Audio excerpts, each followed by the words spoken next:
So we're out here today and we're doing a speed enforcement operation. This is the Durham Sheriff's Office along with the Durham City Police Department. We're out here running a LiDAR operation, so we have officers set up down the road with a LiDAR. And what it is a laser device so they can measure the speed on cars coming up.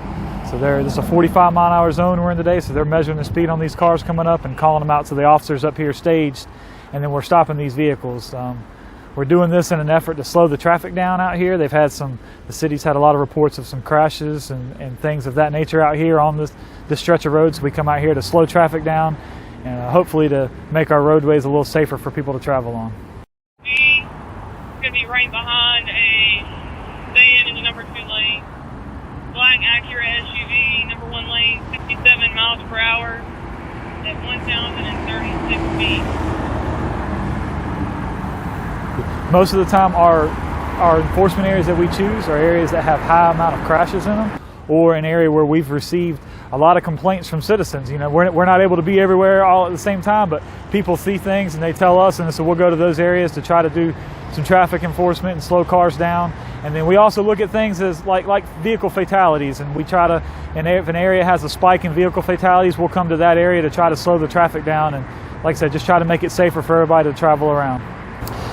So the unit I'm in, one of our primary functions is traffic enforcement, and so we try to come out at least and do something every day. It might not be an operation as big as we're doing right now. It might only be 2 or 3 officers out on a side street somewhere, but we try to come out every day. Not just us doing it, we've also got our patrol division goes out, and those guys are answering calls for service and stuff like that. But in the time when they don't have a lot of calls going on, you're liable to see one of them on the side of the road running radar, trying to slow traffic down as well. Sedan in the number 2 lane. Should be past you right about now. The lead car, number 2 lane.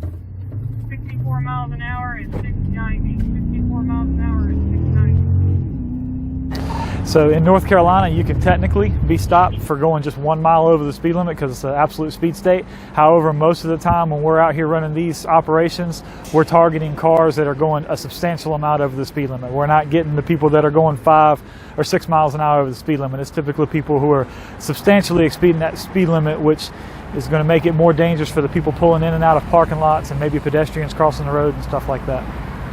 When you speed, your stopping distances are greatly increased, and so the speed limit on this road, for instance, is designed for this road. So it depends on the number of parking lots and the amount of traffic and the amount of pedestrians. They have engineers who are a lot smarter than me who will come out and decide that this road needs to be a 45-mile-an-hour zone. So if you travel 45 miles an hour under normal circumstances, you should be able to stop in time to avoid a collision.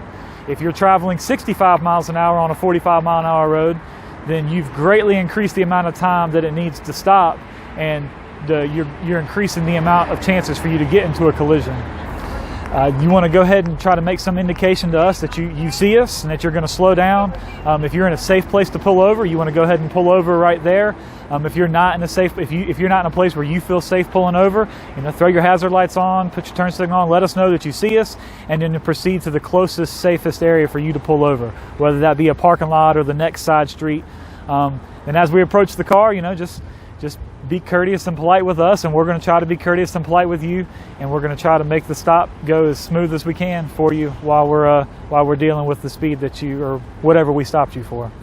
So if we go to an area where we've had a lot of complaints, a lot of times the people who called to complain about there being a lot of speeding in that area will actually call back, or they'll stop. We've had people stop and give us even like cookies on the side of the road saying, hey, thanks for coming to our neighborhood. And people do show appreciation for the fact that we're coming and doing some speed enforcement in the areas where it's needed.